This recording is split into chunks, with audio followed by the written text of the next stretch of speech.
nos chercheurs et notre communauté qui sont venus ensemble pour soutenir notre cause. Donc, ce soir est notre 28e webinaire. Nous restons déterminés à organiser ces webinaires COVID-19 et les MII aussi longtemps que vous en avez besoin, ainsi que des événements éducatifs d'actualité tels que Jacqueline Fisher Education Symposium. Si vous connaissez un adolescent avec MII ou si vous êtes un soignant, nous avons des événements éducatifs qui pourraient vous intéresser.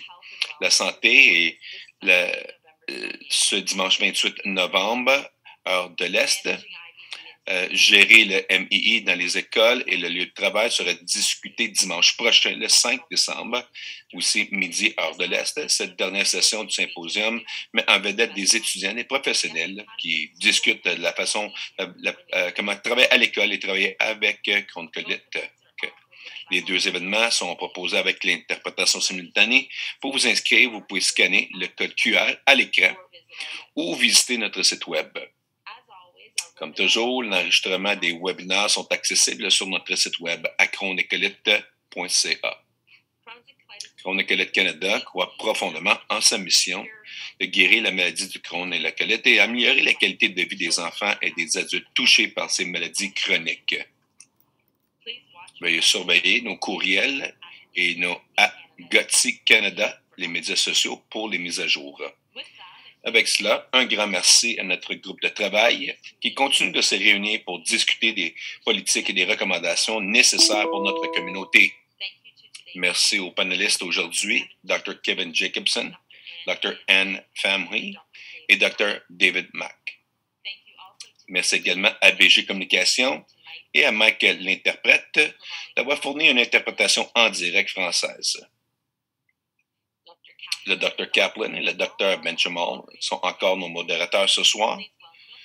Bienvenue à Dr. Gil Kaplan, professeur de médecine, Université de Calgary, gastro-entérologue, épidémiologiste adulte, ancien président du Conseil consultatif scientifique et médical, ainsi que Dr. Eric Benjamin, professeur gastro-entérologue pédiatrique à l'hôpital pour enfants malades à l'Université de Toronto et le président du Conseil consultatif scientifique et médical ainsi qu'administrateur du Crohn-Colite Canada.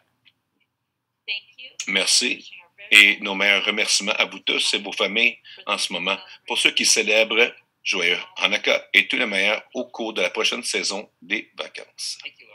Merci, Laurie. Merci.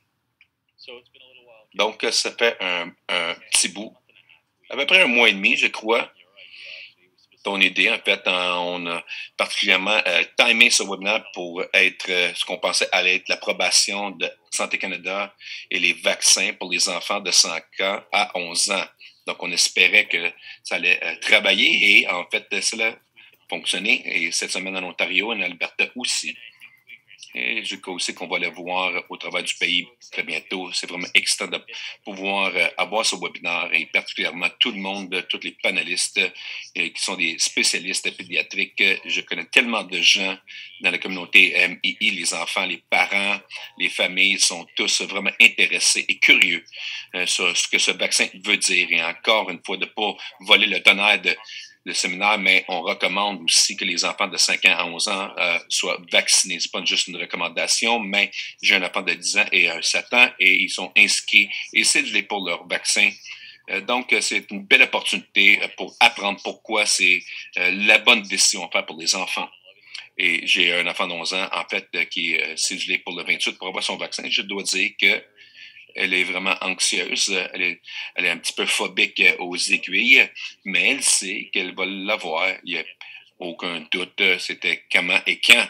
Et elle le fait pour protéger sa famille, elle le fait pour protéger elle-même, et elle le fait parce qu'on veut voyager un jour. Et donc, je suis vraiment fier d'elle qu'elle va avoir le vaccin. C'est important que les patients, nos patients MII, la plupart dans ce groupe d'âge sont immunosuppressés. C'est vraiment important d'avoir le vaccin aussi. Donc, je vais faire une revue des données de la pédiatrie, les risques, les effets secondaires.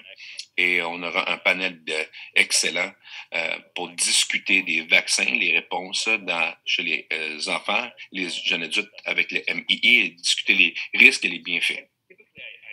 Pour être clair, on utilise la présentation immédiatement au début, mais pas aujourd'hui.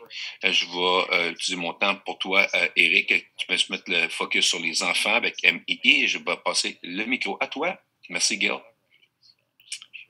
Voilà, je vais partager mon écran maintenant.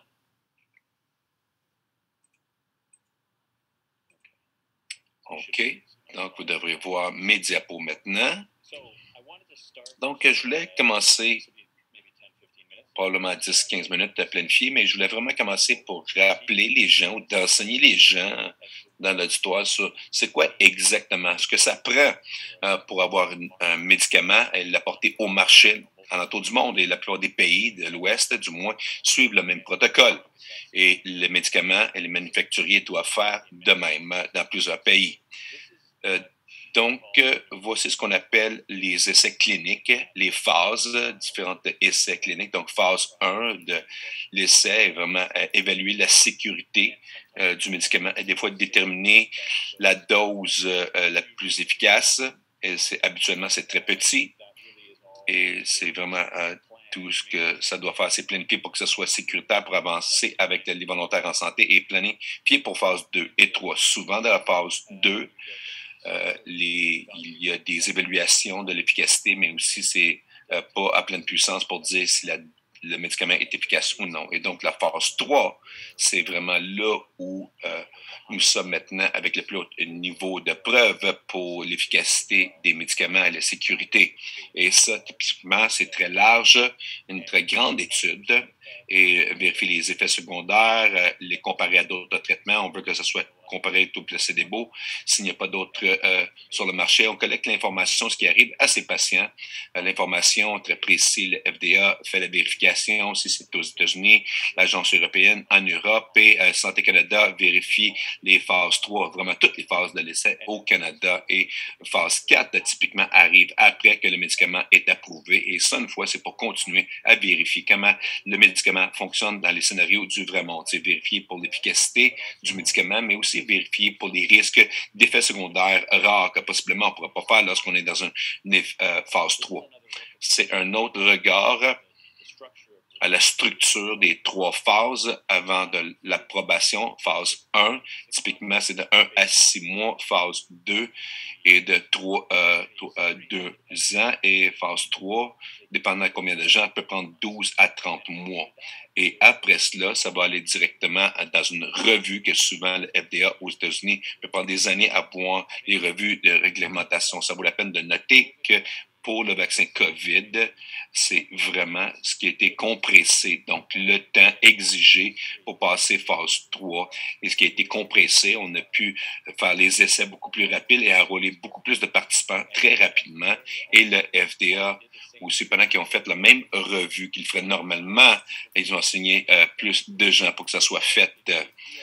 Même s'il semble que ces vaccins ont été poussés rapidement, la réalité, c'est que toutes les autres parties des phases d'essai sont exactement les mêmes. Ne sont pas poussées, en fait, mais ce qu'on a fait, c'est de raccourcir la bureaucratie pour que le médicament passe à la phase 3. Donc, ça vaut la peine de noter que ces nombres de participants dans phase 1, 2 et 3, dans les essais vaccinaux, phase 3 est beaucoup plus participatif et je vais expliquer dans un instant. Encore une fois, on a fait la revue de l'étude de phase 1, 2 et 3 et vous pouvez voir que la plupart des médicaments qui passent par la phase 1 ne se rendent pas à la phase 3 et certainement pas à la revue de réglementation et d'approbation et de se rendre au marché. Donc, c'est un risque pour les compagnies pharmaceutiques de passer une drogue parce qu'ils ne savent pas si ça va être efficace chez les humains. On fait des études chez les animaux, mais ne connaissent pas le résultat sur les humains. Donc, comment est-ce que les vaccins, les essais sont différents des essais cliniques standards? Donc, je crois que la différence dans les essais, c'est que la charge éthique augmente. On n'essaie pas de traiter une maladie. Dans les essais vaccinaux, on essaie d'empêcher les infections avec un certain virus. Et donc, vous donnez aux médicaments, les vaccins, à des individus en santé, souvent à des enfants, parce que la plupart des vaccins sont donnés dans l'enfance et la charge éthique est augmentée. Donc, ça change la structure et comment on peut évaluer les essais. comme je mentionné, c'est la prévention de la maladie au lieu de traiter la maladie. On doit comprendre les risques d'événements indésirables ou catastrophiques et comme tout médicament, les vaccins peuvent causer certains résultats, des mauvais résultats et on doit absolument comprendre que ces événements catastrophiques sont extrêmement rares et que les bienfaits du vaccin pour l'individu et pour la société vont dépasser ces indésirables catastrophiques.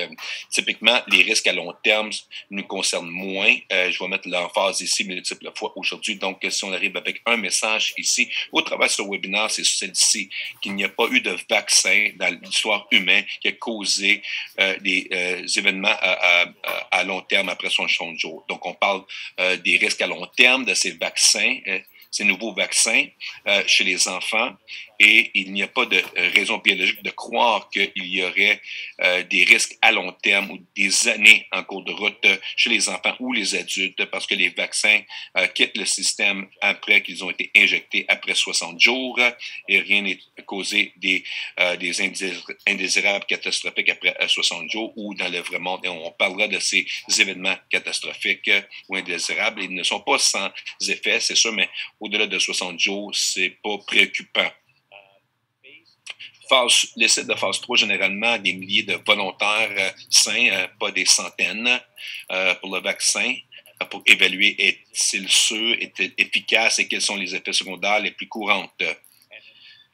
Des événements indésirables rares ne peuvent être observés qu'en phase 4, surveillance de millions, un dans un million, un dans jusqu'à ce que les vaccins vont au marché, parce qu'encore une fois, ils sont tellement rares. Donc, avec les médicaments, c'est très inhabituel qu'un médicament, on va aller à 100 millions de personnes ou 1 million de personnes dans une courte phase. Donc, on voit ça avec les vaccins parce qu'on les donne tout en même temps. Il y a eu des médicaments qui ont été donnés à 1 million de personnes et on a réalisé qu'il y avait des risques associés, des effets secondaires après un grand nombre de personnes l'ont reçu. Mais avec les vaccins, habituellement, le seul temps où on voit ces rares effets secondaires, l'exemple dans le cas 20 avec les caillots de sang qu'on a vu avec AstraZeneca et les myocardites avec les ARN. Donc, est-ce que d'autres vaccins ont des effets secondaires? Oui. Ce qu'on était enseigné, c'est le polio qui était relié en 1955, que c'était reconnu qu'un dans 2,4 millions d'enfants étaient à risque pour une paralysie en résultat de ce vaccin polio. Mais je vais mettre l'emphase sur le fait que ce 1 sur 2,4 millions était équilibré par la poliose qui infectait 60 000 enfants en 52 à elle seule et causait 3 000 morts. Donc, malgré ce 1 dans 2,4, l'Amérique du Nord a utilisé le polio et jusqu'à polio inactif a été développé dans les années 90. Malgré le risque, ce risque très rare, qui est absolument catastrophique et horrifique, certainement, si on a déjà vu un enfant avec cela, on continue à l'utiliser parce que les bienfaits sont plus grands que les risques. Donc, le vaccin contre la grippe porcine, un risque sur 100 000 de syndrome de Guillain-Barré qui peut causer la paralysie et même la mort. Et ça, c'était 10 fois plus fréquent une affection naturelle, on l'a réalisé après que le vaccin est allé au marché. Et le vaccin qu'on donne contre la grippe maintenant, il y a le risque de Guillain-Barré, mais 1 dans 1 million, je crois maintenant. Donc, c'est beaucoup plus rare, mais c'est là. Et d'avoir la grippe, tout virus, on peut avoir le syndrome. Donc, on mesure si ça dépasse le risque. Et dans la pédiatrie, plus récemment, il y avait le RotaShield vaccin qui est arrivé dans les années 90. Il n'était pas jusqu'à ce que ça soit sur le marché dans plusieurs pays qu'on a réalisé que ça causait une condition intestinale chez les bébés. Ce risque était 1 à 2 dans 10 000 et le risque était de 20 à 30 fois plus élevé que dans la population générale. Et cette fois-ci, ce vaccin a été enlevé du marché aussitôt qu'il était reconnu dans une année du problème qui a été reconnu parce que on donne le vaccin aux bébés qui sont normalement bien et rotavirus dans le plupart des cas, surtout dans le monde de l'Ouest, dans les mondes développés, rotavirus ne cause pas la mort. Plusieurs des enfants l'ont eu et ils ont eu des traitements. Ça cause beaucoup de morts dans les nations en sous-développement.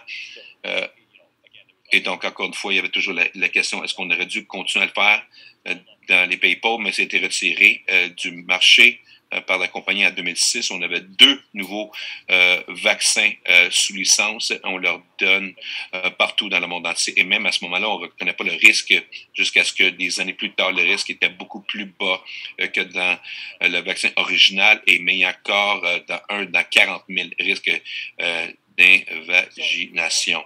Donc, avec tout ça en tête, pour comment que les vaccins viennent au marché, le risque des effets secondaires rares, parlons de 7 essais, qui est l'essai qui a été publié le 9 novembre pour Pfizer, BioNTech, ARN, et la marque c'est Comirnaty, je peux à peine le prononcer, on l'appelle le Pfizer vaccin, et c'est de regarder la sécurité et l'efficacité du vaccin dans les enfants de 5 ans à 11 ans.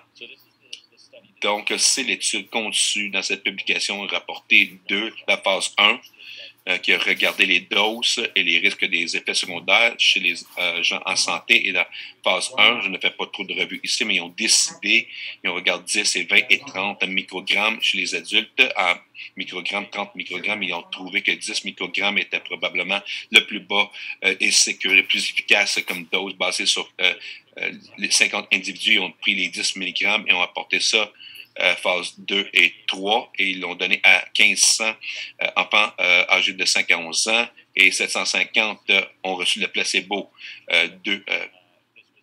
Donc, c'était 2 doses de vaccin comme chez les adultes, et c'est passé 3 semaines, et on va y revenir dans un instant, mais même que les conceptions adultes, toutes les mêmes conceptions que les adultes. Aussi, on regardé et on comparé le vaccin les patients au placebo, ni les patients, nous, les médecins savaient ce qu'ils recevaient et ont suivi pour regarder les risques de COVID, infection, dans les 2 à 3 mois après. Donc, le suivi dans cet essai était 2 mois et demi. Et ici, ils ont comparé la phase originale chez les jeunes adultes de 16 ans à 25 ans pour regarder les anticorps chez les enfants qui ont reçu un tiers de la dose comparé aux jeunes adultes de 16 à 25 qui avaient reçu de la dose complète. Et ça, c'est le résultat final. Et tout le monde, si on ne peut pas lire la science, on ne connaît rien sur les sciences, on peut voir que c'est vraiment un résultat marquant. La ligne bleue, c'est les enfants qui ont reçu le vaccin, 10 microgrammes, et après la première dose, ils ont reçu la deuxième dose le 21e jour, et la ligne rouge, c'est le placebo, et ça, c'est le risque de développer COVID et infection prouvé par le PCR, qui peut être démontré que le vaccin est beaucoup mieux en placebo, et les vaccins, l'efficacité était de 91%, peu importe si l'enfant avait reçu ou une infection précédente de COVID, et quasiment le même quand on exclut des enfants avec une infection COVID, parce que possiblement, leur donner le vaccin, ils deviennent encore plus immunisés. Donc, c'était quasiment le même taux avec les enfants avec pas d'infection. Il n'y avait aucun cas de COVID-19 sévère, admission ou de mort. Il n'y avait pas de cas de la rare forme de COVID-19 que nous voyons des fois chez les enfants, le multisystème inflammatoire, désordre de COVID. Il n'y a aussi aucun cas de myocardite. Ça, c'est le sérologique. On regarde pour voir si les anticorps neutralisants vont revenir à cela dans un instant, mais neutralisant les anticorps COVID. Et ça, essentiellement, c'est le chiffre exact, le même entre les enfants et les jeunes adultes qui ont reçu 30 microgrammes. Et ça, c'est la proportion, le ratio d'anticorps. Si ce chiffre dépasse 1, ça veut dire que c'est pas significatif. Donc, il n'y avait pas de différence significative dans les anticorps chez les enfants qui ont eu un tiers de la dose à comparer aux ados des jeunes adultes qui avaient reçu 30 microgrammes. Ça, c'est une bonne nouvelle. Voici les effets secondaires qui ont été documentés. C'est plus local. Vous pouvez voir, sans surprise, c'est la rougeur, l'inflammation dans la douleur d'injection après dose 1 et dose 2 pour les patients qui ont reçu les vaccins. Et ça, c'est le côté systémique et la base ici.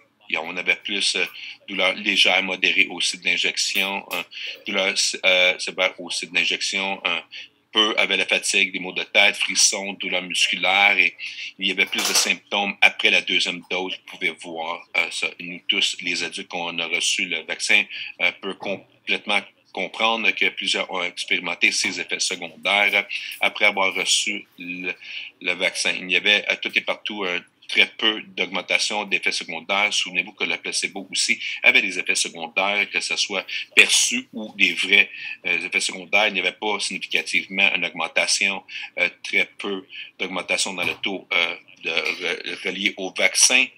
Chez les enfants, après 30 jours, s'ils recevaient le vaccin et le placebo, il n'y avait pas d'événement significatif après vaccin ou placebo. Donc, ce qu'on ne comprend pas ou ne savons pas encore, c'est le risque de myocardite. Donc, cette chose que nous tous, on est vraiment conscients, c'était une surprise un peu et ressortie après avoir vacciné des millions de personnes avec le vaccin ARN, qu'il y avait ce risque d'inflammation après avoir reçu le vaccin. Et je veux passer au travers de ce que ça veut dire pour les gens qui ont le vaccin. Et, il y a multiples formes de myocardite. Il y a la forme classique à risque d'avoir si vous avez tout virus, un médicament. Et ensuite, le myocardite associé à COVID-19 en soi est infecté. Il y a myocardite chez les enfants, qui a le MESI désordre, et ensuite le myocardite relié au vaccin. Donc, quand on regarde le vaccin COVID-19, et c'est le 2e novembre, myocardite relié au vaccin, vous pouvez voir qu'il y a une augmentation de risque de myocardite, surtout chez les masculins, les jeunes masculins.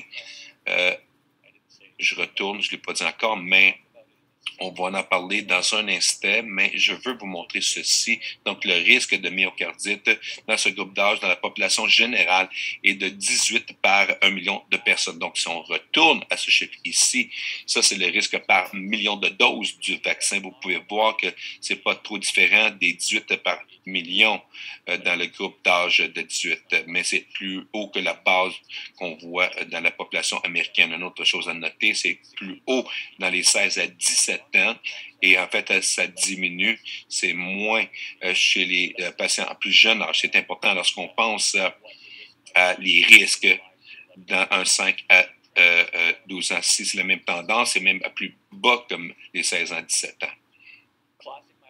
Myocardite classique, comme on a mentionné, ça peut être dû à de nombreux facteurs immunologiques qu'on a vu avec les Crohn et colite. Vous pouvez avoir myocardite par l'inflammation. L'incidence annuelle de myocardite est de 0,8 par 100 000 personnes. Elle diminue avec l'âge. Et dans les 15 à 18 ans, c'est la cime, si on veut, de myocardite, c'est de 1,8 par 100 000.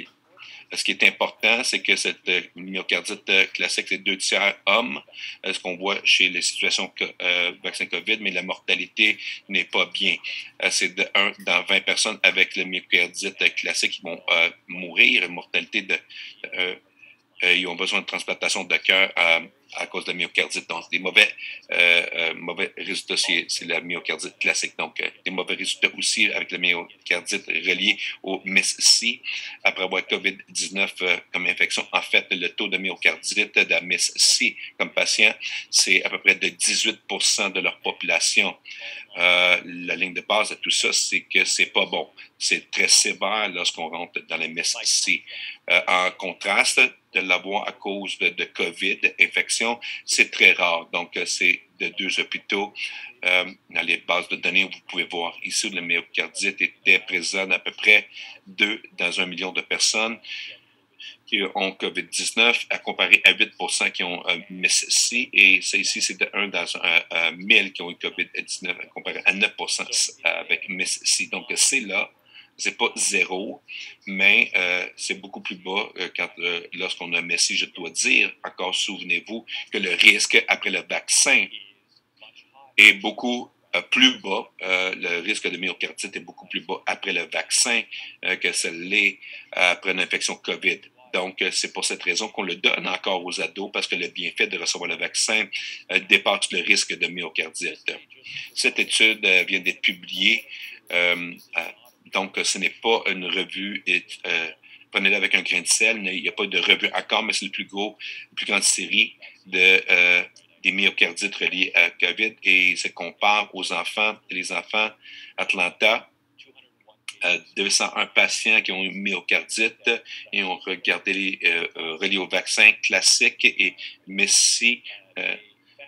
Ils ont trouvé que le vaccin était beaucoup plus léger comme diagnostic, moins susceptible d'avoir besoin des traitements pour le myocardite, moins susceptible d'être admis en soins intensifs à cause de la myocardite, à peu près 20% contre 60% au total. Et aucun des patients avait besoin de ventilation nécessaire comparé à 68% avec Messi et 42% avec myocardite classique. Donc, ça, c'est vraiment important comme diapo. On regarde l'échocardiogramme, le ultrason du cœur qui vérifie comment le cœur bat avec l'injection, combien de sang peut être injecté avec une pompe du cœur. Et dans les patients avec des myocardites reliés au vaccin, la ligne verte ici, en fait, ont été résolus. Tous les problèmes, les 9 avec les myocardites résolus en 5 jours. Et donc, l'injection fraction où c'était complètement normal à poser avec le myocardite classique, seulement à peu près 30 sur 42 lorsqu'on fait un suivi. Et Messi, 139 à 146 résolus. Donc, il semblerait que le myocardite associé au vaccin est beaucoup plus rare et donc moins sévère que les autres formes de myocardite. Donc, en conclusion, le ARN est très efficace pour éviter les infections chez les enfants. Semblable chez les adultes, on croit, et même à une plus basse dose, les effets secondaires sont mineurs et pas aussi systémiques. On est encore incertain, mais les risques de myocardite, si on a COVID-19, est plus haut qu'avec le vaccin. C'est plus haut chez les hommes de 16 ans à 17 ans et c'est plus bas chez les patients de 12 ans à 15 ans. Et nous allons voir pour les jeunes enfants à voir bientôt. Donc, le bienfait du vaccin sont beaucoup plus hauts que le risque de 5 à 11 ans. Donc, les recommandations du vaccin qui ont sorti de Santé Canada et NACI recommande ou CCNI recommande une série complète des vaccins pour être offerts aux enfants de 5 à 11 ans qui n'ont pas de contre-indication au vaccin avec un intervalle postologie d'au moins 8 semaines entre la première et la deuxième dose. Nous allons y revenir. Et Santé Canada a autorisé avec 21 jours, parce que c'est ce que Santé Canada fait. Est-ce qu'ils vont autoriser les drogues basées sur les essais cliniques et basées sur le manufacturier? Est-ce qu'ils recommandent et demandent plutôt? Et CCNI essaie de recommander l'utilisation des médicaments ou des vaccins basés sur la connaissance scientifique. Donc, avec cela, je vais arrêter de faire le partage ici. Et j'aimerais introduire Dr. Kevin Jacobson. Mais premièrement, je vais prendre un verre d'eau, et moi aussi. C'est sec, c'est l'hiver. Donc, Dr. Jacobson est associé scientifique dans le département de pédiatrie à l'Institut de recherche de Colombie-Britannique. Pardon. Et Dr. Jacobson, je vais te laisser prendre le micro parce que je vais perdre la voix. Merci. Eric.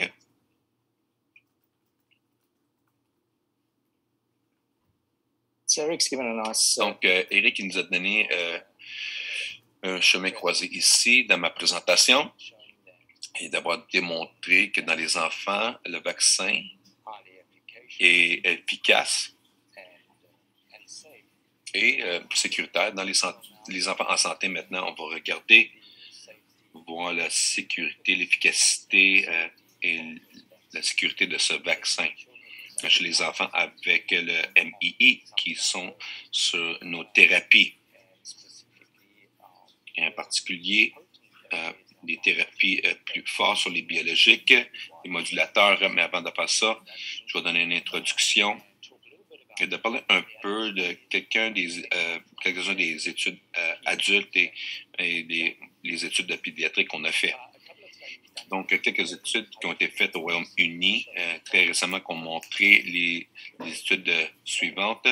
le Clarity Study où ils ont regardé infliximab chez les adultes avec atteints de MI et ce qu'ils ont démontré, c'était des anticorps à une dose unique d'un vaccin Pfizer. Dans une étude de suivi, les réponses ont regardé les anticorps testés jusqu'à 60 jours après 2 doses de vaccin Pfizer anti-TNF, infliximab, mais ils ont reçu soit le Pfizer ou le AstraZeneca. Et encore une fois, ils ont démontré qu'il y avait une séparation entre les anticorps après la deuxième dose jusqu'à 5 fois de suppression des anticorps. Aussi démontré que les anticorps ont diminué rapidement après 14 semaines après la deuxième dose de vaccin. Non seulement que les anticorps ont été atténués, mais il y a eu un déclin dans les niveaux d'anticorps après la deuxième dose de vaccin dans ces patients MI sur les anti-TNF.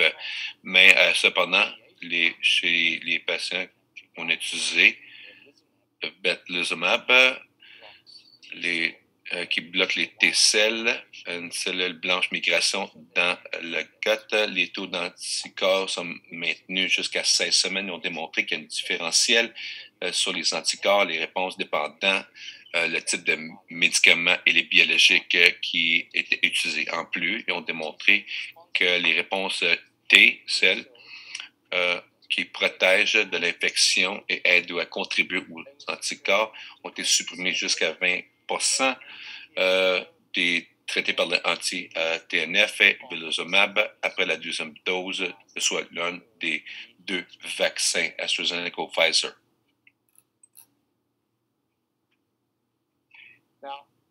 Maintenant, comme Eric a indiqué, en général, les adolescents ont des réponses anticorps plus robustes que les adultes aux vaccins. Tous les vaccins, les réponses anticorps est plus robuste que chez les adultes. Donc, ça aussi, c'était observé dans les essais de vaccin Pfizer.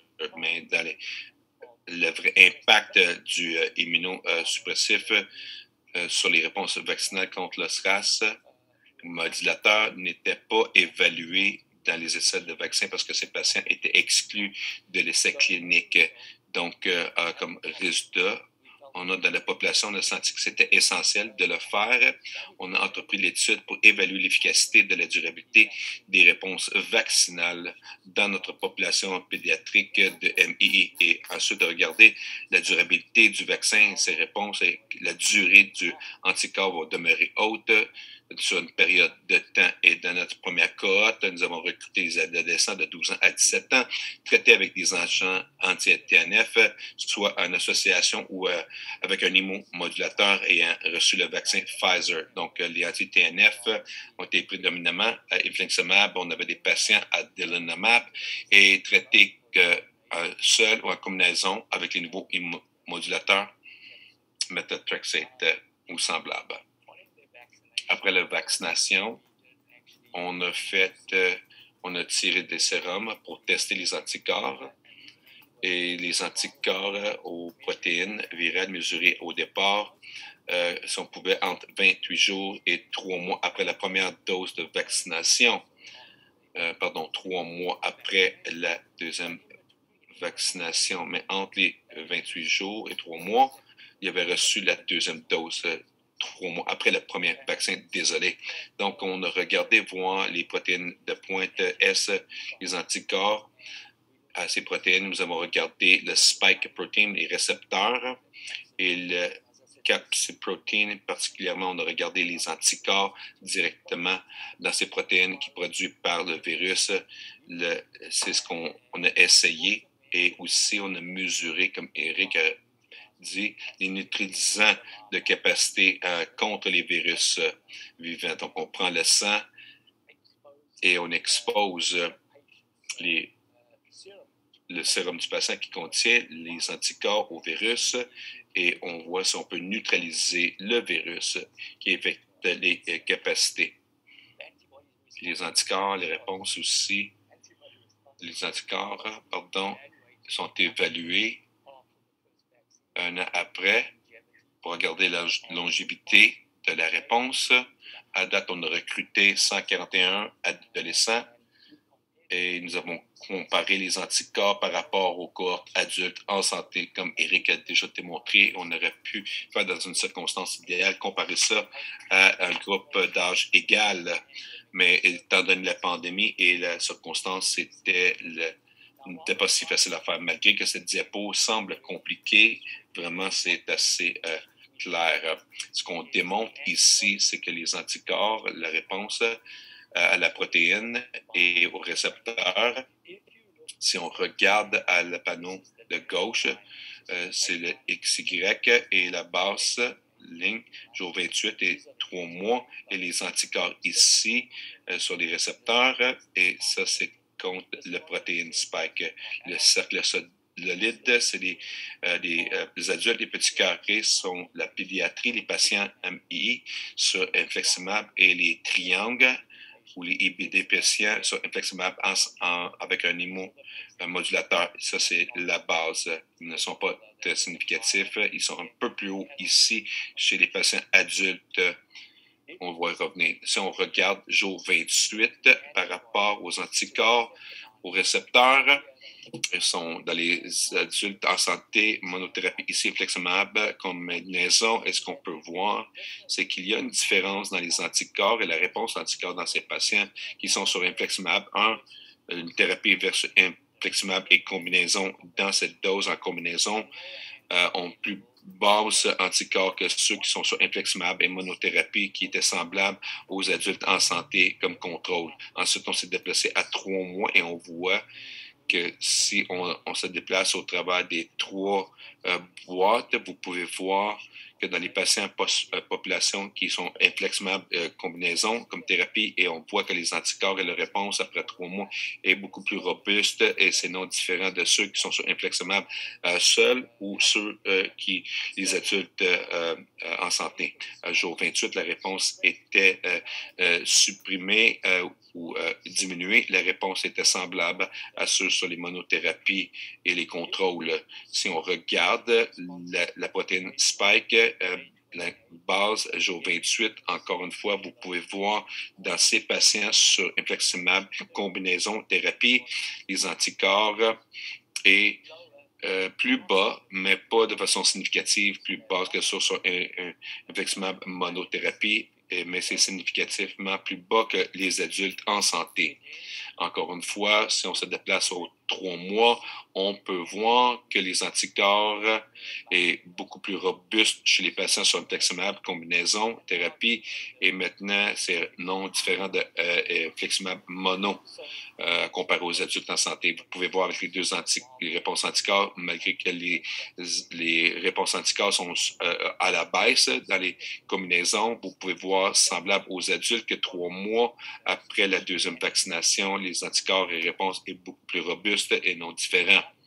Maintenant, si on regarde ici à la droite du tableau, figure B, vous pouvez voir neutraliser le virus, neutralise la capacité et les mêmes couleurs s'appliquent.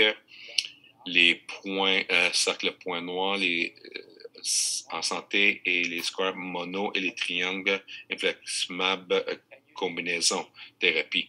Et vous pouvez voir en comparaison au contrôle en santé sur infliximab mono, les virus, la capacité de neutraliser est très semblable. En contraste, on voit que c'est suppressé sur infliximab combinaison thérapie, et je vais y revenir dans un instant.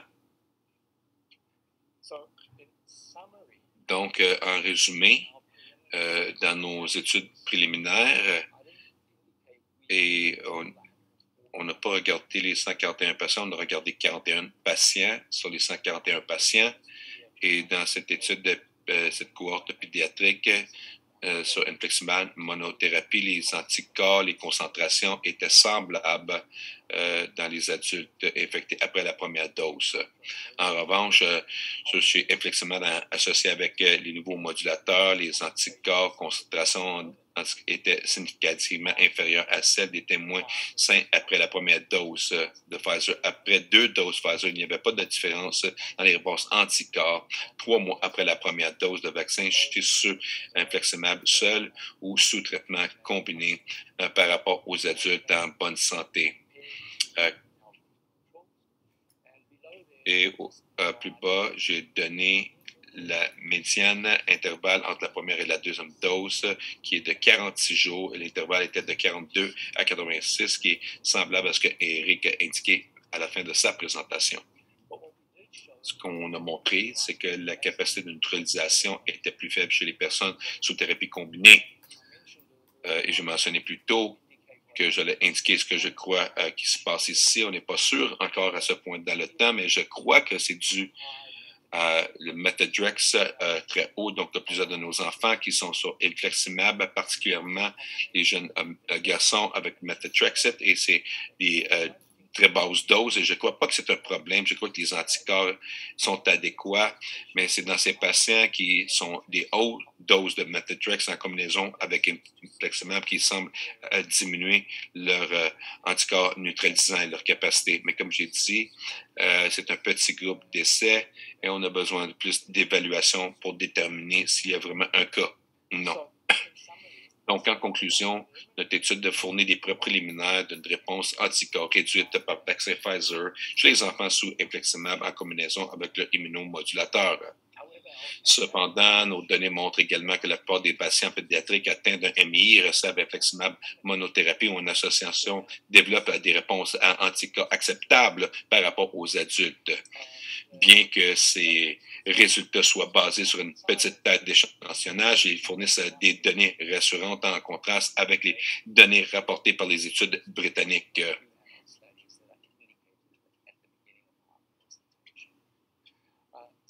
Donc, semblable à ce qu'Éric a dit, chez les gens en santé, le cohorte pédiatrique, la vaccination est bien tolérée et aucun événement indésirable grave n'est survenu pour toutes les 141 groupes cohorte 141. L'analyse est en cours, y compris les réponses des lymphes T, les relations entre les T-cellules et B-cellules, les anticorps et les réponses, et la mémoire T-cell et la réponse à long terme. Et ça nous aide aussi à comprendre à comment les vaccins additionnels devraient être donnés suite à la deuxième vaccination, comme vous avez vu et entendu. On a aussi mettre l'impact pour neutraliser la capacité, et ça veut dire que ça va nous aider à comprendre l'efficacité de vaccination que nous avons appliquée.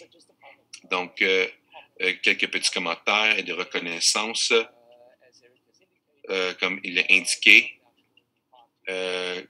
pour les 5 à 11 ans, avec atteinte de MII, nous avons commencé à recruter les 5 ans à 11 ans. Le plan, cette fois-ci, c'est d'essayer d'inclure des jeunes de santé patients non MII sur aucun médicament. Et avant de terminer, j'aimerais reconnaître que les membres de l'équipe qui ont aidé, on a dû activer ce processus très rapidement parce que on ne sait pas quand ça va sortir. Je me reconnais que Dr. Lawrence, Dr. Pascal Lavoie et Dr. Levitt, qui sont tous des cliniciens, Dr. Shire et Dr. Reich, scientifiques, et nos étudiants, Dr. Sudan et Dr. Golden et Dr. Matthew Luby, qui sont impliqués dans le recrutement. Et finalement, que ce travail a été financé par CITF et la Fondation de famille Moffat. Et j'arrête là. Et je serais heureux de prendre des questions. Merci beaucoup, Dr. Jacobson. Et désolé pour l'introduction, je vais le refaire. Voici ce que j'ai. C'est le deuxième webinaire où j'ai toussé. Apparemment, ma voix n'est pas capable de le prendre. Donc, comme j'ai dit, Dr. Jacobson est associé professeur au département de pédiatrie à la recherche d'Institut à l'hôpital de Colombie-Britannique. Dr. Jacobson, tu peux rallumer ta caméra. On va introduire le reste du panel aujourd'hui et demander des questions. Dr. Famway, qui est été ici auparavant, professeur adjoint du département de pédiatrie de l'Université d'Ottawa, médecin responsable clinique immunophagie primaire, des consultants des maladies infectieuses, pédiatrie, directrice au programme de formation des maladies infectieuses pédiatriques, le TAL des enfants de l'Ontario et présidente de l'Immunisation Canada, Dr. David Mack, professeur gastroenterologique, Université d'Ottawa, directeur de CHE. EO et IBD, Centre de division de gastroentérologie, épidémiologie et nutrition. Donc, bienvenue, Dr. Mack et Dr. Famoué. Et en fait, je vais commencer avec quelques questions pour Dr. Jacobson. Peux-tu nous expliquer un peu, on avait fait une revue en détail de la clarité de MII. Peux-tu nous parler de la différence entre la clarité EBD et en particulier, est-ce que tu peux mettre l'emphase sur la différence entre les anticorps neutralisants que tu as mesurés et l'anti-spike et les anticorps que tu as mesurés en clarity? Les anticorps, comme j'ai indiqué, qui sont produits par nous en réponse à la protéine qui est exprimée et le spike protein, le récepteur, et se lie à l'autre basé la base récepteur et que le neutralisateur, une fois que l'interaction s'est internalisée au virus dans la cellule hôte parce qu'il y a un parasitique et ça le replique, etc., etc. Les anticorps se lient, en fait, empêchent la liaison de la protéine spike pour le récepteur hôte, en faisant cela, qui va neutraliser le virus et l'empêche d'entrer dans la cellule. Et maintenant, la protéine spike, NT, se lie bien avec la capacité neutralisante. Une des grandes différences entre l'étude de clarité, on a tous les deux utilisé pour mesurer les anticorps. C'était différentes analyses et différentes unités qu'on a utilisées, mais on ne peut pas directement comparer nos anticorps à leurs anticorps. Mais en général, on peut prendre les concepts. On ne peut pas faire la comparaison directe, mais on peut conceptualiser les similarités et les différences basées sur comment ils se relatent dans leur population contrôlée. C'est bon, et je dois dire que Dr. Famille et qu'il y avait un autre webinaire à vérifier l'immunité T-cell, et vous pouvez aller voir ça, je crois que c'est en avril, mais l'étude Clarité a démontré que ces anticorps étaient en corrélation bien avec le vaccin Pfizer, avec l'immunité T-cell dans les patients MII, malgré qu'ils sont tous en train de mesurer différentes composantes, des choses, ils semblent corrélées avec l'immunité, et à la fin, c'était la question dans l'auditoire sur les agents vit les mêmes anticorps. Dr. Famou peut me corriger, je ne suis pas immunologiste, mais ces mêmes anticorps, ces réponses arrivent lorsqu'on est infecté avec des virus naturels aussi, n'est-ce pas? Oui, à un certain degré, lorsque vous êtes infecté avec SARS-CoV-2, vous êtes exposé à tout la protéine spike et tout le virus en soi. Donc, vous allez produire des anticorps à une variété de différentes choses, mais le vaccin, vous ciblez le spike, protéine spike, et qui est vraiment ciblé. Pas tout à fait la même chose, mais à terme, ça a été identifié comme étant la cible principale. Je peux te poser une question aussi. Beaucoup des études incluant Kevin, les enfants avec MI, rapportent les anticorps. Au Canada, les anticorps, les tests, est vraiment un domaine de recherche. Ce n'est pas quelque chose qu'on fait en clinique. Je veux avoir tes pensées sur ça. Est-ce qu'on devrait faire des tests anticorps pour confirmer que les gens ont des réponses anticorps au vaccin? Et qu'est-ce que tu penses dans la pratique clinique? Oui, tu as raison. Donc, ce qui existe à ce temps-ci, c'est d'utiliser seulement un groupe sélectionné. Donc, pour ta question, est-ce qu'on devrait mesurer ça? Je crois que pas encore, pas maintenant. La raison principale, étant donné que c'est très variable, la réponse anticorps, que ce soit avant l'infection ou après vaccin, à un certain degré, c'est homogène ou semblable, mais il y a aussi de variabilité. Et le facteur clé qu'on ne sait pas exactement ce qu'on appelle la protection corollaire. Donc, on ne connaît pas de chiffre magique encore qui veut dire que vous ne serez pas infecté, vous ne serez pas symptomatique ou ne pas transmettre. Donc, on attend de déterminer cette protection maintenant. Donc, étant donné de mesurer un anticorps, un niveau d'anticorps possiblement ne nous donnera pas l'information qui est relative ou pertinente présentement. Donc, j'aimerais entrer absolument et je suis d'accord d'arriver à un point où il y a une commercialisation, standardisation, répliquée et validée et que partout, on n'a pas à poser la question quelle est la différence entre les Royaumes-Unis et les États-Unis et comment sont-ils comparables. Mais ce sera bien d'arriver au point où on peut regarder les anticorps en déclin ou en décomposition, où nous allons pouvoir déterminer du point biologique quand donner le booster opposé à extrapoler de d'autres conditions. Si ce virus est antiviral pour plusieurs années à venir, je suspecte que ça le sera. De ce que tout le monde dit, ça serait beau de savoir pour nous, de façon potentielle, si c'est sur une population ou sur une communauté où les points vont diminuer à ce point-là où le prochain vaccin devrait être donné. Je voudrais poser la question aussi. Vas-y. Suivi sur ça, je crois que ça peut être la direction dans laquelle on va, semblable aux choses comme hépatite V ou tétanis. On connaît les chiffres, les anticorps qui sont exigés, qui considèrent une protection. Donc, on mesure ces taux chez les patients. On voit que s'ils sont sous un seuil, ils ont besoin d'un booster ou une dose additionnelle pour amener cet anticorps plus haut. Donc, dans ce contexte, on ne le sait pas encore, mais on croit que possiblement, en cours de chemin, nous allons arriver à ce taux. Ce serait utile de savoir si le booster est exigé ou toute autre intervention. Donc, suivi sur ta présentation, évidemment, le travail a été fait pour les enfants de 12 ans et plus et les vaccins étaient là.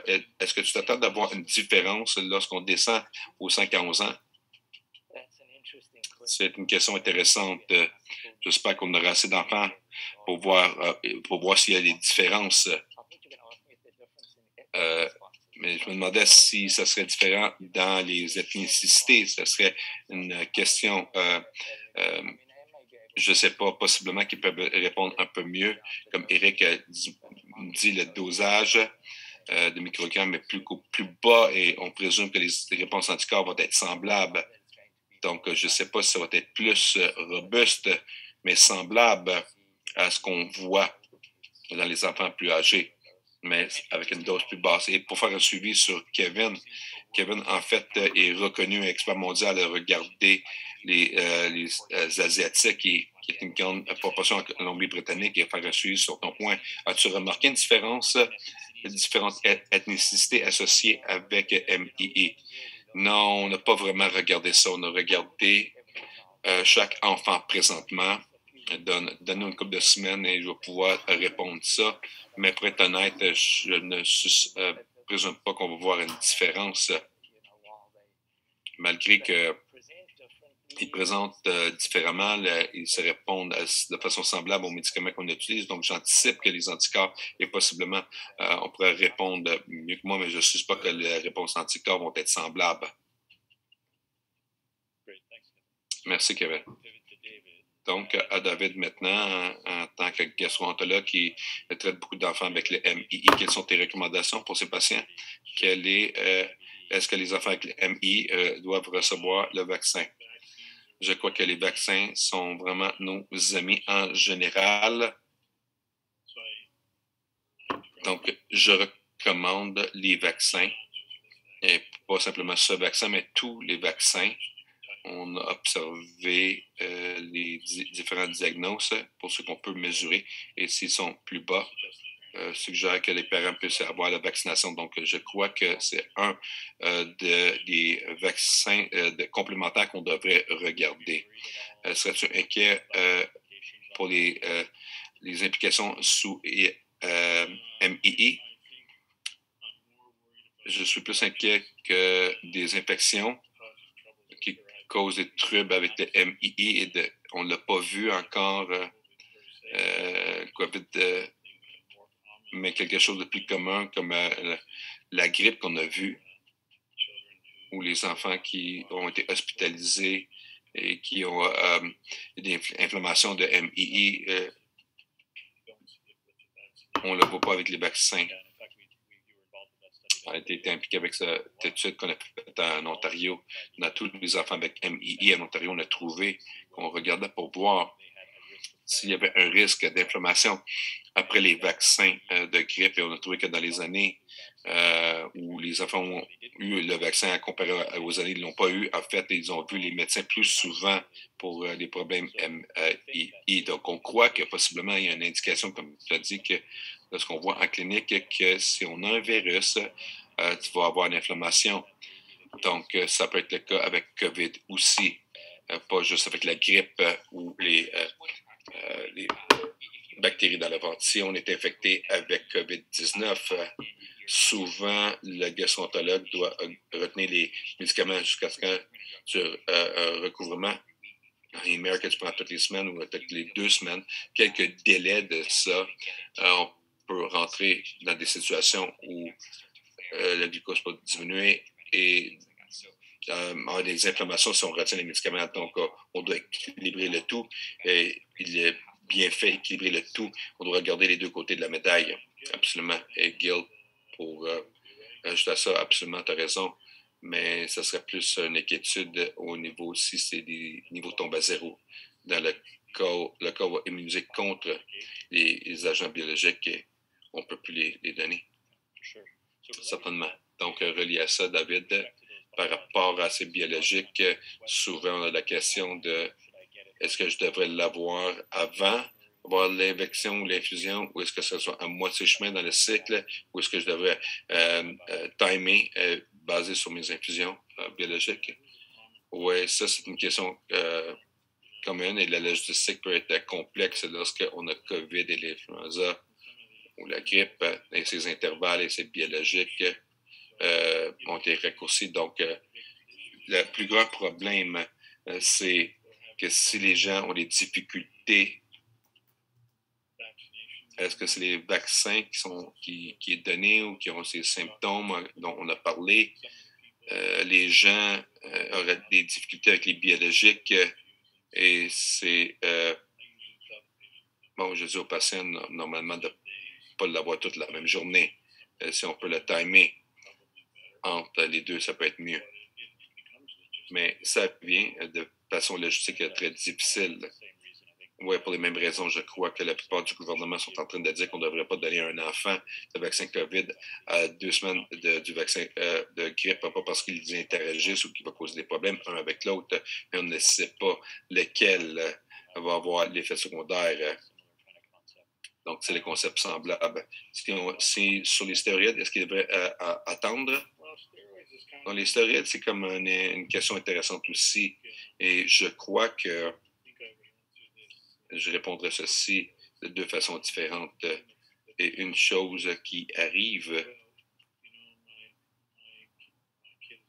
mon enfant a eu 2 vaccins COVID maintenant et ils sont diagnostiqués ou c'est une inflammation. Qu'est-ce que je devrais faire? Rester à la maison, de l'école après les vaccins à COVID. Et je crois que je suis devenu individualisé, qu'avant que les gens aient les vaccins dans nos communautés, c'est relativement bas. Et qu'est-ce que je veux dire par ça? Si les enfants qui rentrent sont diagnostiqués, sont très malades, les marqueurs, la fatigue, et ces enfants sont à risque de toutes sortes d'infections, pas juste COVID. Et s'ils vont sur Prevazone, on retourne à ce que je faisais, c'est-à-dire devraient rester à la maison et de commencer à se recouvrir et de voir à la fin si on a des effets secondaires avec prednisone. Ça, c'est 2-3 semaines plus tard. Et à partir de là. Donc, s'il y a une inflammation, ils vont sur les stéroïdes et pas trop de perte de poids, les vaccins à COVID et les étudiants au secondaire. Je suis pas assez dogmatique que de manquer l'école. En termes de la vaccination, s'ils ont eu 2 et ils sont mis sur les stéroïdes, la plupart des enfants vont débarquer des stéroïdes et être limités. Typiquement, j'ai dit d'attendre 2 semaines pour débarquer des stéroïdes pour avoir le prochain vaccin. Cette longueur de temps va aider avec le système immunitaire très peu. Donc, je pourrais considérer de laisser sur des stéroïdes à long terme. Je crois qu'un vaccin, c'est mieux que rien, mais c'est tellement inhabituel que je vais attendre qu'ils débarquent de leurs stéroïdes pour quelques semaines d'avoir un vaccin. Es-tu d'accord s'ils sont sur des hautes doses de stéroïdes qui n'ont pas eu de vaccin? Est-ce qu'ils devraient attendre pour avoir le vaccin jusqu'à ce que ça soit ajusté et d'attendre quelques semaines? Oui, je pense tout le temps à cette fenêtre où on va avoir moins d'immunosuppression, une meilleure réponse immunitaire, mais ça dépend de l'exposition que l'individu va avoir. Donc, c'est un risque, un équilibre à avoir, mais je suis d'accord avec Dr. Mack. On est fortuné maintenant au Canada que les taux sont assez bas. Et donc, c'est sécure si on veut d'attendre, mais si les choses commencent à augmenter encore, ça change les lignes maîtresses. Une information pour une perspective adulte gastro-entérologique, mais on voit un bon nombre de personnes maintenant qui sont vaccinées, même dans la communauté MII. Et il y en a qui tombent malades, pas reliés au COVID, mais malades de MII. Et des fois, c'est une opportunité d'avoir une conversation à notre tour, d'avoir le vaccin COVID, si c'est avec COVID. Et donc, plusieurs des collègues ont dit, OK, si on met prednisone, parce que c'est une fenêtre où, en fait, on affecte le changement dans la décision et possiblement, c'est peut-être pas aussi pertinent pour les enfants ou pour les familles avec MI, mais je trouve beaucoup de mes collègues maintenant dans ce sous-groupe, un petit sous-groupe. Souvent, lorsqu'ils sont malades avec la MI, c'est une fenêtre pour avoir les vaccins à ce stade-là.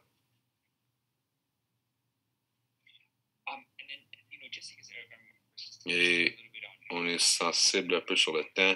Une des questions importantes, je vais demander à Anne, les données qui ont été présentées, la recommandation d'attendre de 8 semaines entre la première et la deuxième dose, évidemment, ça c'était de Nassine, et les recommandations de 3 semaines. Si tu voulais expliquer cette décision et pourquoi d'attendre de 8 semaines, c'est important.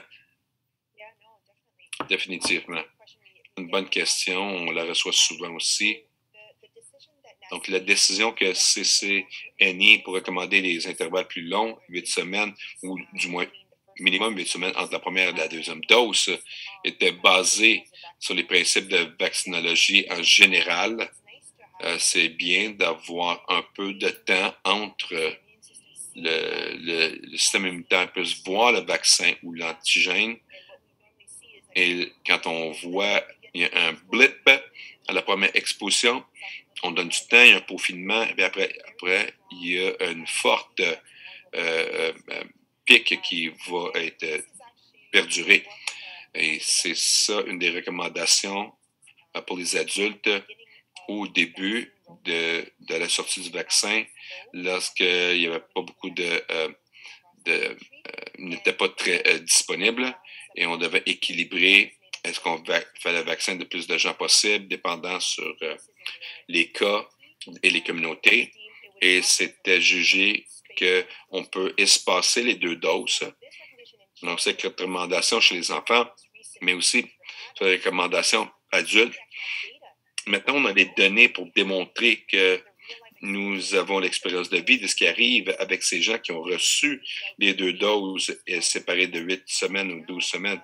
Et maintenant, il y a beaucoup d'études qui rapportent que lorsque on a un intervalle augmenté entre les doses, il y a plus une réponse immunitaire plus robuste. Et pour les enfants de 5 ans à 11 ans, à vaccin pédiatrique, la recommandation de 8 semaines est basée sur ce principe de meilleure réponse immunitaire qui va aider à avoir une meilleure efficacité. Et la deuxième raison aussi, à cause du signal de sécurité sur le myocardite et péricardite, depuis les rapports de ce printemps, on a plus de données. Comme Eric a dit, on l'a observé un peu plus chez les jeunes hommes, jeunes adolescents de 12 ans à 30 ans, mais plus alentour de 16 ans, 17 ans et la vingtaine, plus après la deuxième dose, plus avec le Moderna, à comparer au Pfizer, et plus quand il était rapproché avec un petit intervalle. Donc, la pensée était que si on les espaçait, on aurait à diminuer ce risque et d'augmenter la sécurité. Pour ajouter à cela, pour renforcer, nos études ont démontré ça aussi. La gamme était, je crois, de 42 à 45. 46 était la moyenne.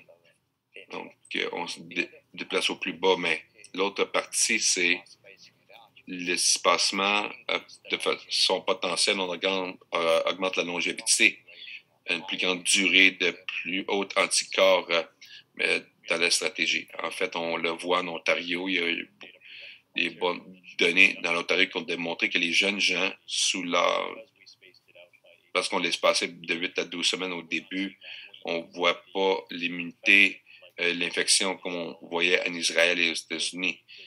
Donc, le besoin pour un booster semble avoir été en délai. Ce n'est pas zéro pour la population générale. Pour les patients MI qui sont immunosuppressés, on doit booster. Mais si on l'a eu 8 à 12 semaines de séparés, probablement que tu es plus en sécurité.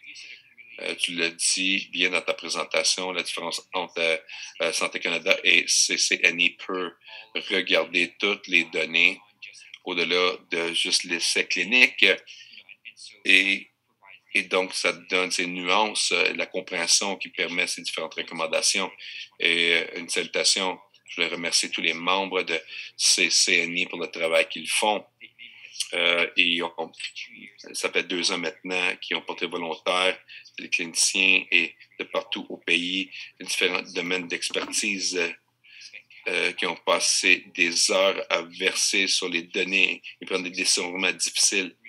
Donc, c'est vraiment reconnaissant pour ces individus de pouvoir supporter non seulement tout le monde au Canada, mais la communauté MI, je devrais dire, Gil, ils ont été critiqués au début. Il y avait beaucoup de sur Nassi et on doit faire des t-shirts que Nassi avait raison parce qu'il y a très peu de leurs recommandations qu'ils ont fait dans la dernière année qui étaient incorrectes. Ils ont eu raison souvent et pas pour... dans ce temps-là, quand on pense de un an, on était dans une situation où on a eu des vaccins à limiter. Et dans la médecine, on doit faire des triages. Et la même chose, on a dû faire des recommandations de comment mieux utiliser les vaccins. Et on est dans un pays maintenant où l'approbation a passé.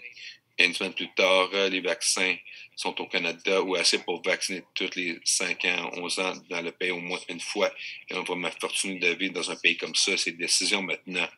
Je ne crois pas qu'on doit prendre en considération la chaîne d'approvisionnement, mais prendre maintenant en considération la meilleure science.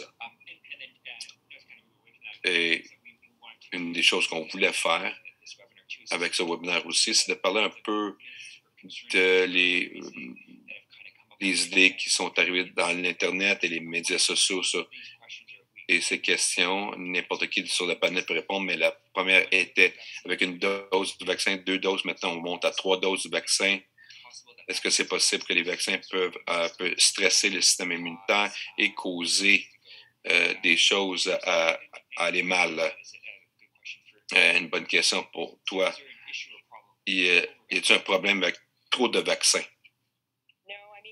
Non, notre système immunitaire est conçu pour gérer innombrables différentes antigènes.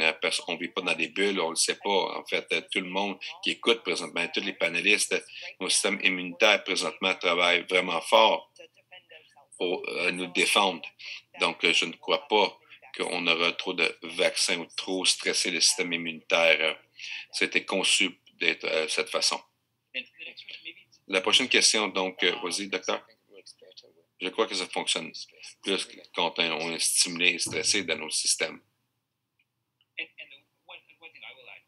Une chose que je rajouterais aussi, comme Dr. Jacobson, son étude, il y a des études pour chaque dose qui est approuvée, la première dose, deuxième dose, troisième dose, et théoriquement la quatrième dose. Il y a beaucoup de recherches alentour de chacune des doses aussi, donc pour s'assurer qu'il n'y a pas de surprise. La prochaine question, et on l'a adressé un peu plus tôt dans les commentaires de Dave, c'est que est-ce que les vaccins peuvent provoquer des poussées de MII? Est-ce qu'on peut donner des commentaires sur ça? Donc, j'ai fait de la recherche dans le vaccin de la grippe et disant les données au large, je n'ai montré aucune preuve que le vaccin provoquait des poussées.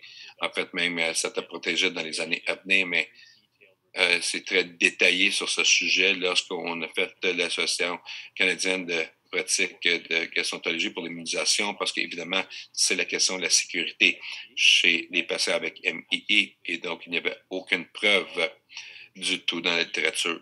Pardon. Au-delà des petits cas de quelqu'un qui rapporte, OK, les MI a eu une poussée d'inflammation, mais autrement, il n'y a pas eu d'autres vaccins que nous avons qui vont faire une poussée d'inflammation MI, et ça, c'était...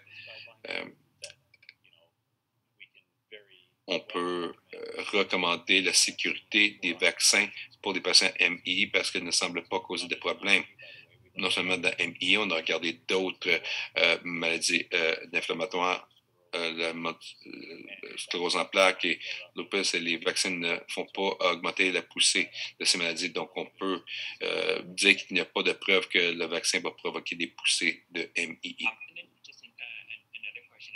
Une autre question, possiblement que les patients sont inquiets que c'est un nouveau vaccin.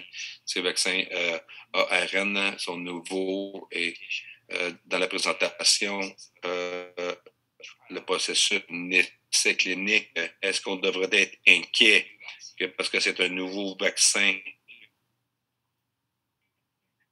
de nos enfants par rapport? Je crois que je l'ai déjà dit, je m'entends Anne, mais qu'il n'y a pas eu de vaccin à l'histoire humaine qui a eu des effets plus longs que 60 jours. Je suis vraiment heureux d'avoir stressé ça parce que définitivement, une des choses que j'entends plus souvent, c'est qu'est-ce qui va arriver dans 10 ans ou 15 ans et tout ça. Les vaccins, les effets secondaires, la plupart arrivent dans les premiers jours, les premières semaines, après avoir reçu le vaccin, et vraiment très peu au-delà de les 6 semaines. On dit 8 semaines, mais dans les rapports, on utilise 42 jours comme notre fenêtre, notre période de surveillance. Donc, complètement d'accord avec toi, même dans tous les effets secondaires qui ont été rapportés avec le vaccin COVID, chez les adultes, les effets secondaires sont arrivés après le vaccin, à l'intérieur de quelques semaines du vaccin. Rien n'a dépassé plusieurs mois après. Et les parents m'ont dit, mais pourquoi est-ce qu'ils font les études à long terme? Donc, la partie long terme, c'est de voir la protection immunitaire. Sur le temps, c'est pas pour la sécurité autant, mais c'est dans la période initiale après avoir reçu la dose du vaccin. Mais il y a encore des... Oui, on vérifie la sécurité. Bien sûr, on n'ignore pas la sécurité, on n'ignore pas, mais le but de le long terme, c'est vraiment pour voir l'immunogénicité. Et les vaccins ARNM, c'est un nouveau système de livraison, mais la partie de ARNM part après quelques jours après avoir été injecté. Les composants du vaccin sont sortis du système, donc il n'y a pas de raison de croire que ça va être un problème. En fait, le ARNM est ici depuis des décennies, ce qui était une révolution, en fait, qui a permis d'être une transition dans la santé humaine. C'était la trousse qui lui permettait d'être transmis. C'était comme l'invention, en fait. Et si je peux dire un point positif aussi de tout ça, c'est que présentement, à l'extérieur de COVID-19, il y a un nombre d'études et de vaccins qui sont développés pour d'autres vaccins ou d'autres virus, pardon, surtout ceux qu'on a la difficulté à traiter, non seulement les virus en Amérique du Nord, mais même Ebola et en Afrique et tout ça. Donc, je crois que en ayant l'expérience avec COVID, l'accélération de notre compréhension de toute cette technologie, parce que c'est un grand investissement, on va voir un nombre de produits qui vont sortir dans les prochaines décennies qui va vraiment révolutionner comment on va traiter les maladies infectieuses. S'il y a un côté positif de la pandémie, c'est la vitesse à laquelle on se déplace. On espère qu'on va continuer. Dr. Dick Gibson envoie ses regrets. Il a dû aller voir des patients, donc il a débarqué de la ligne plutôt. Gil, je vais te demander une question maintenant, si ça ne te dérange pas. Est-ce que tu peux brièvement nous parler qu'il y a des données maintenant si le vaccin a réduit le risque de COVID-19, l'infection sur les patients de MI? Je sais que c'est premièrement chez les ados, mais les membres de notre auditoire nous ont demandé la question. Donc, oui, la vaste majorité des études avant, historiquement, voulant dire dans la dernière année, ont vraiment mis le focus pour développer les anticorps et ensuite regarder la complexité neutralisée qui ensuite ont travaillé pour éradiquer le virus théoriquement. Mais la grande question est, est-ce qu'on prévient COVID-19? Et ça, c'est plus difficile à faire parce qu'on a besoin d'un plus grand groupe, un plus grand suivi. Et heureusement, on a des études en particulier avec la communauté MII où il y a beaucoup de données, assez de gens maintenant qui ont eu le MII, ont reçu le vaccin versus ceux qui n'ont pas reçu le vaccin. On peut commencer à voir ce qui arrive, pas pour les anticorps, les niveaux, mais les infections COVID après les 2 doses de vaccin. Il y a 2 grandes études que nous avons publiées récemment. Nous, aux États-Unis, on a utilisé les données des hôpitaux et l'autre d'Israël qui a été bénéfique de l'utilisation tôt dans le vaccin. Ils ont mis la priorité sur les gens compromis, immunocompromis dans le printemps de 2021. Donc, il essaie de donner. Et les 2 études ont regardé dans les dizaines de milliers de personnes avec MII, donc c'est des grandes études. Et ce qu'ils voulaient trouver, c'est quoi le risque, en fait, de diagnostiquer avec COVID après avoir reçu les 2 doses, à comparer la population générale et dans une étude à comparer ceux avec MI qui n'ont pas été vaccinés. L'étude aux États-Unis a comparé ceux qui ont été vaccinés et MI et ceux qui n'étaient pas vaccinés avec MI, malgré qu'ils sont sur des médicaments immunocompromis. Et notre auditoire ici, comme Remicade et Humira et Entyvio. Donc, le taux d'infection dans ce groupe était 0,1% et très peu de cas qui ont été des infections sérieuses. Et ça, c'était significativement moins, quasiment 10 fois moins dans les individus chez MI qui n'ont pas été vaccinés à peu près en même temps que les patients vaccinés ont été. L'étude en Israël a dit, OK, pour les patients de MI, le risque à comparer à la population générale, la chose la plus importante, c'est que le risque d'avoir une infection COVID était très bas, de 0,1%. Et encore, dans une petite groupe de ceux-là avec des infections sérieuses pour aller à l'hôpital. Et le risque pour la plupart était égal avec la population générale. C'était un petit signal que possiblement, si on avait MII immunocomprimé, le taux était un petit peu plus haut que la population générale et ça souligne le fait que probablement qu'on avait besoin d'une 3e dose. Et ces gens-là ont 2 doses, ils n'incluaient pas la 3e dose et donc on espère qu'il y a une petite marge de différence, nous allons capturer par la 3e dose. Et quand est-ce que tu recommandes la 3e dose, Gil? Donc, généralement parlant, on veut dire au moins 8 semaines après la 2e dose. C'est comme le minimum. semblables à les deux recommandations. On veut l'espacer. Si on regarde l'étude Clarity anti-TNF, on vu les antivirus à 16 semaines, donc au moins 8 semaines, pour essayer d'arriver à ce 16e ou 18e semaine. Ils ont recommandé jusqu'à 6 mois, étant donné que les anticorps sont en décomposition généralement pas après étudier plusieurs enfants avec d'autres déficiences immunodéficiences. Qu'est-ce que tu recommandes pour eux en termes de troisième dose? Donc, oui, ça dépend. Donc, la troisième dose peut être une troisième dose d'une série primaire dans le concept qu'il y a des patients qui sont immunosuppressés. Après la première ou deuxième, ils ont besoin de la troisième dose, une série de 3 doses versus le booster. En fait, il n'y a pas eu de bonne réponse aux anticorps. Ils vont diminuer. Et ça descend pour tout le monde. C'est un peu normal dans la durée de ils ont besoin de ce booster. Par contre, je dirais qu'en général, je l'ai fait, la première série, je dirais une série de 3 doses entre 8 semaines entre les doses. Mais encore, ça dépend s'il y a beaucoup qui circulent dans la région. Donc, ma recommandation change en cours de chemin dans les différentes vagues et avant l'école et tout ça. Donc, du moins pour les ados. Et Dave, toi, est-ce que tu recommandes la troisième dose pour les ados? Oui.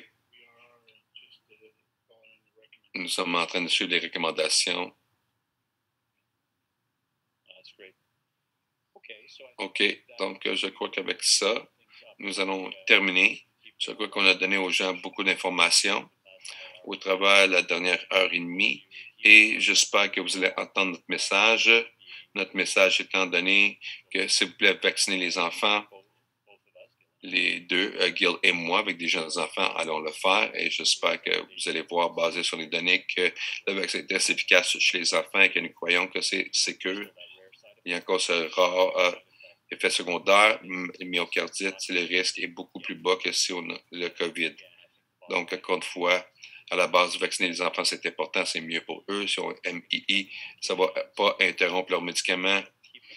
On va les garder aussi stables que possible. La perspective MII et les garder en santé du point de vue perspective COVID-19. Donc, j'aimerais remercier nos panélistes, Dr. Jacobson qui a dû quitter, Dr. Famway de s'adjoindre encore à nous et Dr. Mack qui sont sur l'équipe et mes co-hôtes Gil. Merci beaucoup, Gil. Nous allons faire ça encore dans la nouvelle année avec des informations mises à jour sur le booster troisième dose et probablement plus des preuves de la troisième dose, comment elle fonctionne en temps réel dans les patients MI, sinon dans les patients immunosuppressés. Et ça fonctionne bien. Il y a eu des études déjà qui ont regardé les tumeurs et les patients avec des déficiences immuno et dans les transplantations et ça semble fonctionner très bien. Donc, oui, la troisième dose, vous pouvez l'avoir. Et une autre information, l'équipe va se rencontrer dans la prochaine semaine ou deux pour faire la révision de ce diagramme de risque que nous avons sur le site web. Il y a une section sur COVID-19 pour Compte Collecte Canada qui dit « Êtes-vous à risque? » Et ça, c'est ce qu'on avait avant les vaccins. Je crois qu'on est au stade maintenant où l'équipe peut recommander de laisser aller un peu avec les patients avec les stéroïdes, que si vous avez été complètement vacciné, vous êtes sur les stéroïdes à court terme, vous n'êtes pas si malade possiblement, que vous n'avez pas besoin de rester à la maison avec les portes fermées, les fenêtres fermées, surtout pour les enfants. C'est important d'aller à l'école. Et donc, je présume que cette équipe va modifier ça basé sur si quelqu'un a eu une série complète de vaccins de 2 ou 3 doses dépendant de l'âge. Donc, restez branchés. En décembre, on va envoyer la notification lorsque le site web va être ajusté. Si vous avez d'autres questions, vous êtes bienvenus de nous envoyer un courriel à comptecollecte.ca, peut-être quelque chose qu'on peut répondre et quelque chose qu'on peut épargner pour le prochain webinaire. Et comme à l'habitude, si vous trouvez ce webinaire utile, s'il vous plaît, donnez des rétroactions. On veut savoir ce que vous voulez entendre. On veut savoir comment on a réussi. On veut s'améliorer. Et particulièrement aussi, je veux remercier les travailleurs et on est tous à la ligne de front. Merci de faire votre travail et il y a plus de ressources qui sont disponibles sur ces pages web. Et Suivez-nous sur les réseaux sociaux. J'ai hâte de voir la diapo de donation. Voilà, c'est ce que je dis habituellement, c'est que oui, ça prend du travail. On n'a pas encore des événements en personne encore, mais bientôt, je l'espère, Chronique Collecte Canada fait son mieux pour soulever des fonds virtuellement, mais je trouvais ce webinaire très utile. S'il vous plaît, donnez à chronecollecte.ca et Gutty Walk s'en vient bientôt, comme Laura a mentionné en juin, mais aussi vous pouvez texter CURE à 20 pour donner 25 à Chronique Collecte Canada. On l'apprécie, ça nous aide vraiment à mettre ces programmes pour vous aider. Donc, avec cela, je vais dire bonsoir. Merci, Gil. Merci tout le monde, les panélistes, les présentateurs, et on va se voir très bientôt. Prenez soin de vous.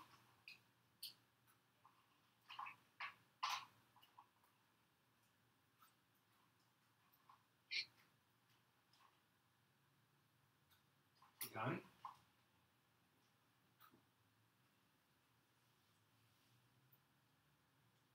What? What's wrong? Because that's still recording. You just edited it, don't you? It's over.